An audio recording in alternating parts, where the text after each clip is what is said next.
Students, इस video में हम नाउन्स के पजेशंस के बारे में पढ़ेंगे।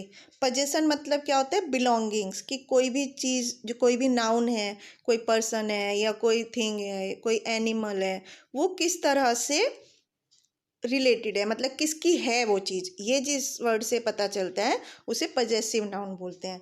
तो अब हम इस चैप्टर में ये पढ़ेंगे कि किस तरह से हमें पजेसिव नाउन को लिखना होता है और समझना होता है।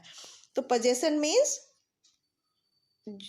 That something belongs to someone, कि कोई चीज़ जो किसी से संबंध रखती है, मतलब किसकी है, जिससे हमें ये आंसर मिलता है जिस वर्ड से कि कोई चीज़ किसकी है, उसको हम पजेशन बोलते हैं। इसको हम एक एपोस्ट्रोफी मार्क से रिप्रेजेंट करते हैं, लिखते हैं। जैसे एपोस्ट्रोफी मार्क क्या होता है? ऊपर की साइड में कॉमा लगा देते हैं। इसको हम एस के साथ लिखते हैं या एस से पहले एपोस्ट्रोफी कॉमा लगाते हैं। इसको हम दो जगह पे यूज़ करते हैं नाउन को पजेसिव रूप में शो करने के लिए। जब हमें किसी एक चीज़ का पजेशन बताना होता है, एक चीज़ के बारे में बताना होता है, सपोज एक टेबल है कि ये टेबल किसकी है, तो हम एपोस्ट्रोफी कॉमा के बाद एस लगा देते हैं। जैसे अभी हमने यहाँ पर देखा, रोहन हैज़ ए बैग, तो ए बैग है, तो किसका बैग है? रोहन का बैग है। तो हम क्या लिखेंगे? रोहन्स बैग, अपोस्ट्रोफी के बाद हम एस लगाएंगे। और अगर हमें किसी प्लूरल वर्ड को पजेशन दिखाना है, जैसे कि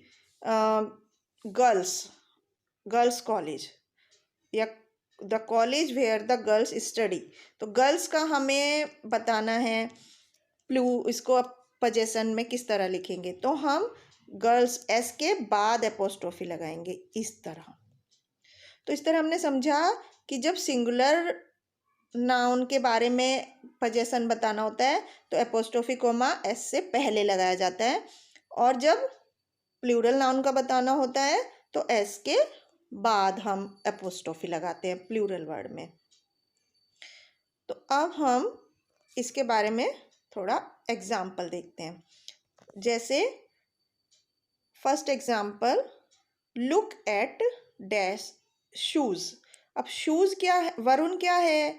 वरुण का हमें सिंगुलर नाउन है, इसका हमें एपोस्ट्रोफियस बनाना है। शूज़ किसके हैं? वरुण के हैं। तो वरुण एक सिंगल नाउन है, तो वरुण का हमें एपोस्ट्रोफी के बाद एस लिखना होगा इसका पजेशन दिखाने के लिए। तो हम इसको क्या लिखेंगे? वरुण्स शूज़। एक और एग्जाम्पल देखते हैं, dash hat is very colourful. इसका ये किसकी है? नेहा। तो नेहा की हैट, नेहा क्या है? एक सिंगुलर नाउन है, तो हम इसको पजेशन दिखाने के लिए कैसे लिखेंगे? नेहाज हैट।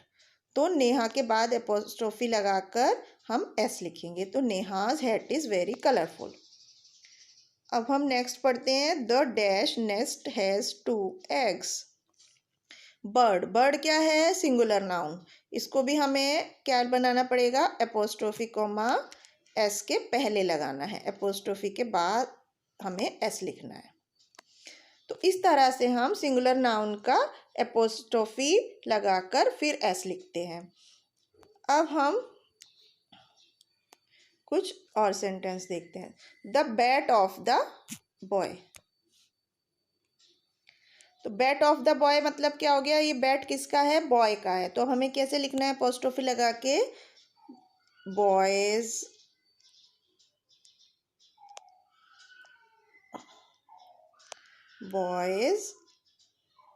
बैट। तो यहाँ पे क्या हुआ? हमने एपोस्ट्रोफी के बाद एस लगाया, क्योंकि बॉय जो है वो सिंगुलर नाउन है। तो बैट ऑफ द बॉय का मतलब भी यही है कि लड़के का बैट है, और इसको हमने एपोस्ट्रोफी के फॉर्म में लिखेंगे तो बॉयज बैट मतलब लड़के का बैट। एक और एग्जाम्पल हम देखते हैं, the cycle of my brother. तो माई ब्रदर क्या? एक सिंगुलर नाउन है, तो हम क्या लिखेंगे? Brothers cycle, brothers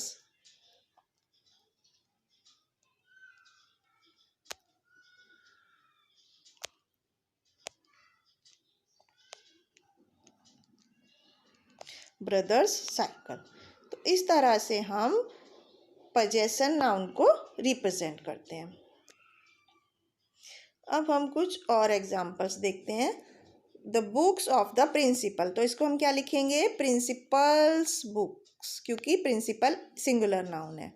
the hat of the clown, क्या लिखेंगे? The clown's hat.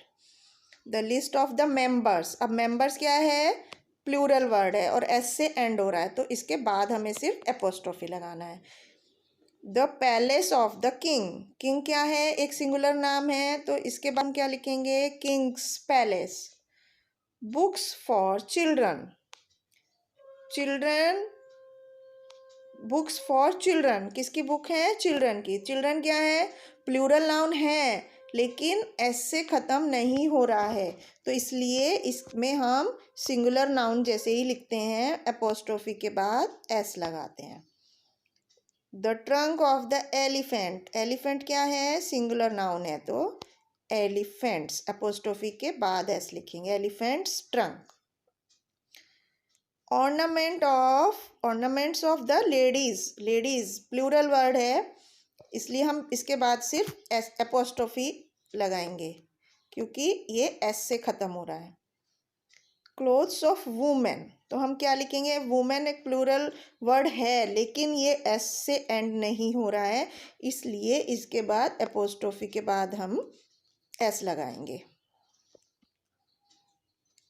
तो इस तरह से हम सिंगुलर नाउन का और प्लूरल नाउन का पजेशन शो करते हैं।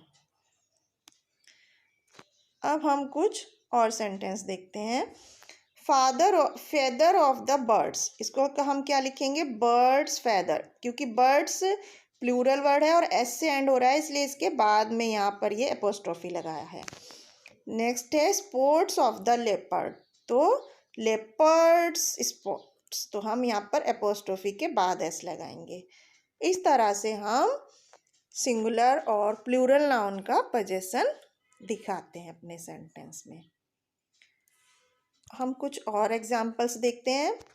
My mother's dash is my grandmother, तो mother's mother, mother's mother is my grandmother, तो यहाँ पे first fill in the blanks में मदर आ जाएगा।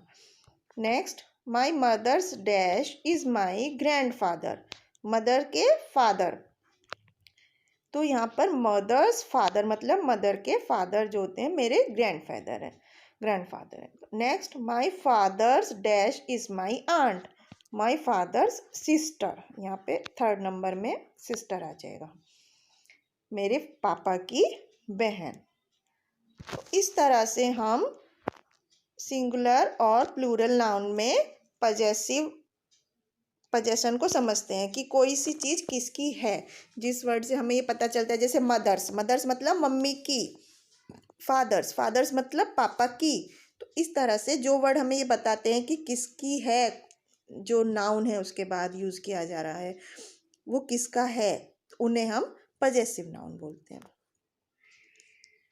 तो बच्चों ये था नाउन के पजेशन के बारे में। आई थिंक आपको ये समझ में आया होगा कि किस तरह से हमें बिलोंगिंग्स को दिखाना होता है सिंगुलर नाउन में और प्लूरल नाउन में।